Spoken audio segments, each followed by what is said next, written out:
மிகவும் எளிமையான முறையில் கணவன் மனைவி மற்றும் ஆண் பெண் எப்படி வசியம் செய்வது இதை பார்க்கலாம். நீங்கள் என்ன செய்கிறீங்கன்னா, யாரை நீங்கள் வசியம் செய்ய போகிறீங்களோ அவங்களுடைய முடி எடுத்துக்குங்க. பிறகு காதோல கருகமணி எடுத்துக்குங்க. ஒரே ஒரு நாட்டுக்கோழி முட்டை எடுத்துக்குங்க.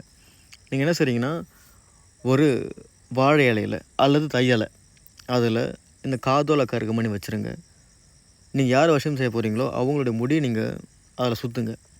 சுற்றிட்ட பிறகு அதன் மீது அதுக்கு மேலே முட்டையை வைத்து காட்டேரி மந்திரத்தை நீங்கள் சொல்லுங்கள்.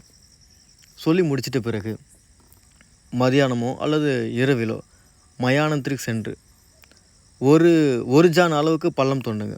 பள்ளம் தோண்டிட்டு இந்த முடியை அப்படியே என்ன பண்ணுறீங்கன்னா அந்த பள்ளத்தில் வைங்க. இந்த காதோல கருகுமணி இந்த முடியெலாம் சேர்த்து வச்சுருக்கேன் பார்த்தீங்களா, அதை உள்ளே வச்சுருங்க. கடைசியாக முடிக்கும் பொழுது அந்த முட்டையை மட்டும் உடைத்து அதில் ஊற்றிடுங்க. அவ்வளோதான்.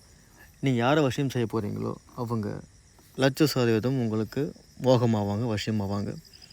காட்டேரி மந்திரம் கண்டிப்பாக 1000 முறை நீங்கள் ஜெபிக்கணும். இதோடைய முழு விவரம் எனக்கு வாட்ஸ்அப்பில் மெசேஜ் பண்ணுங்கள். கண்டிப்பாக நான் சொல்கிறேன். மந்திரத்தை நான் சொல்கிறேன். மிக்க நன்றி.